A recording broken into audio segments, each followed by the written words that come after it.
Comment bien se former aux annales akashiques? Il est important de prendre conscience qu'il y a plusieurs types de formations, il y a plusieurs possibilités. Donc comment choisir la bonne formation, le bon thérapeute?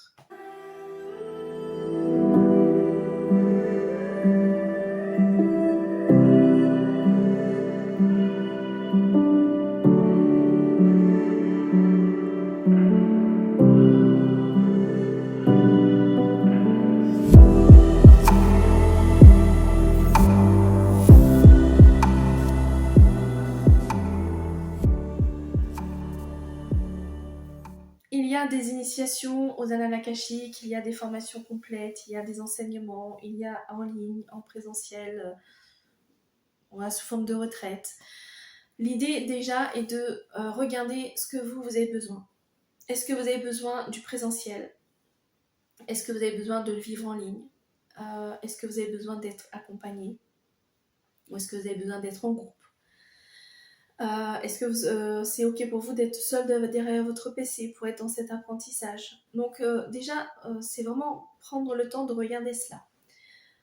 Ensuite, c'est prendre le temps de faire connaissance avec le thérapeute. Alors quand je dis faire connaissance, c'est pas forcément être dans l'échange avec un thérapeute directement, mais c'est ressentir son énergie.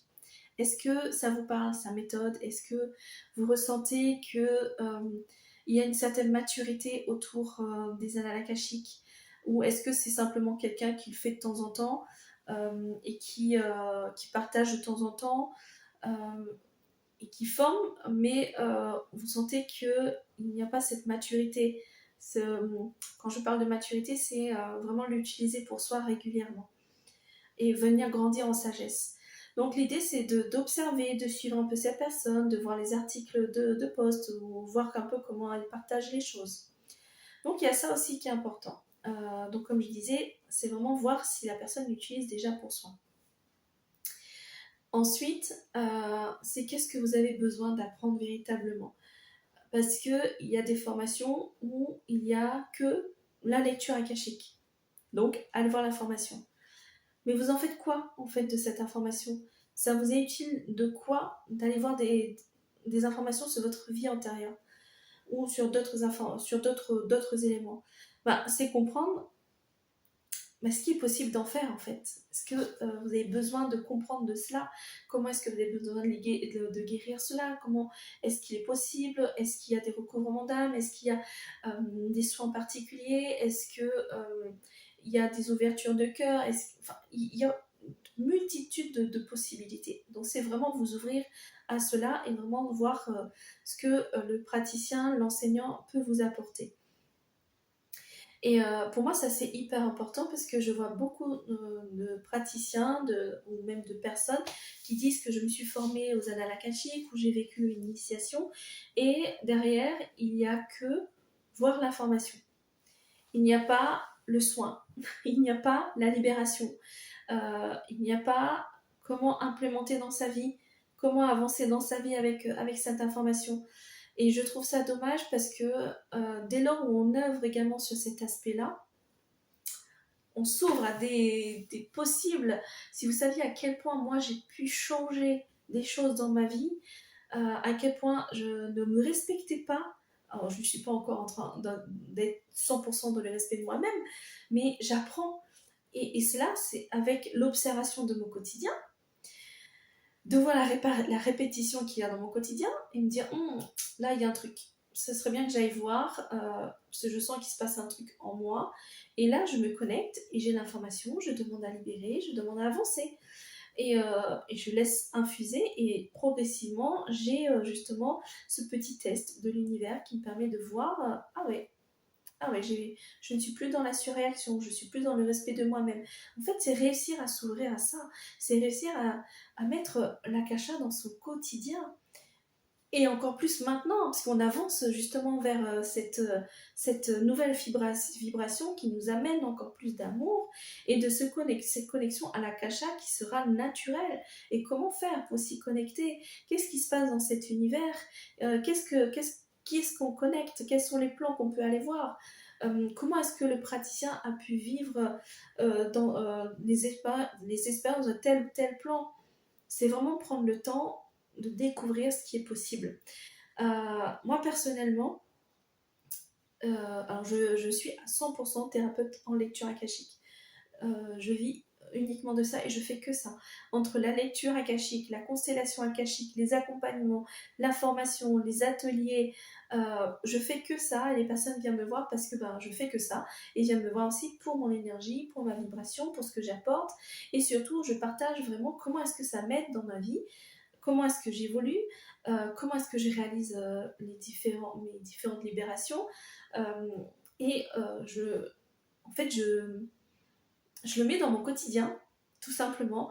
À un point où ça m'a aidé sur des contrats d'âme, des relationnels, sur la compréhension d'une maladie, avec des liens transgénérationnels, des secrets de famille. Ça m'a aidé également de libérer des mémoires d'abus, du féminin.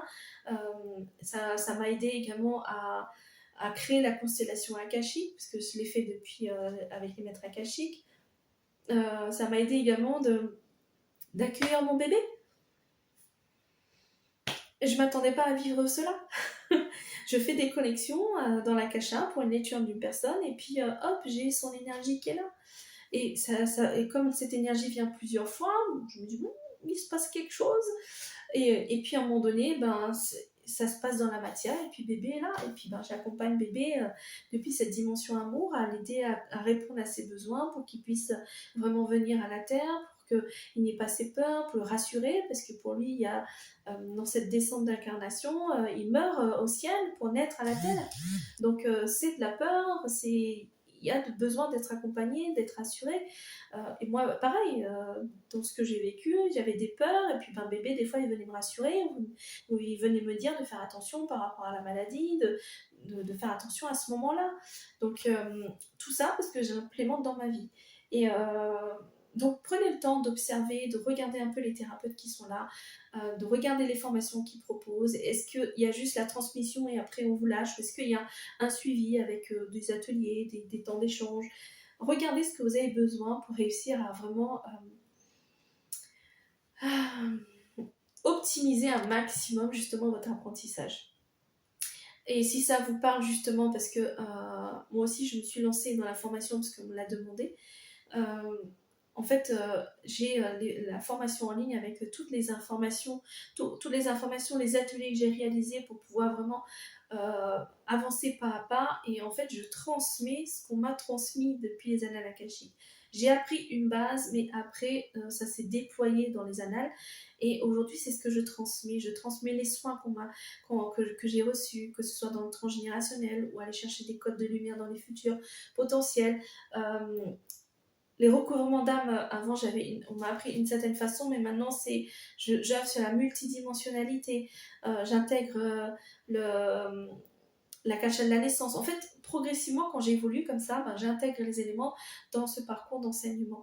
Et j'amène également avec ça, tous les mois, un atelier d'entraînement pour vraiment être ensemble, créer cette communauté, avancer, poser des questions. Et tous les trimestres, en fait, je propose un voyage akashique. La dernière fois, on a été en Atlantide, on a été en Lémurie. Là, on va aller voir cette origine stellaire. Donc, c'est vraiment s'ouvrir à plein d'autres éléments au-delà pour réussir à avancer vraiment dans notre être-té, dans notre mission de vie et l'implémenter dans notre quotidien. Et surtout d'ancrer cela, parce que ça peut s'apparenter à dire que c'est extérieur à soi ou c'est perché, mais non, c'est une dimension à l'intérieur de soi. Et comment faire pour le redéposer sur terre et vivre avec et ancrer cela dans le corps et dans la matière et le vivre véritablement. Arrêter d'être dans cette sensation d'être perché et être ici. Et on appelle ça spiritualiser la matière. Je vous mets tous les éléments pour découvrir justement ce que je propose comme formation. Vous avez juste à cliquer sur le lien en dessous et puis à venir la découvrir.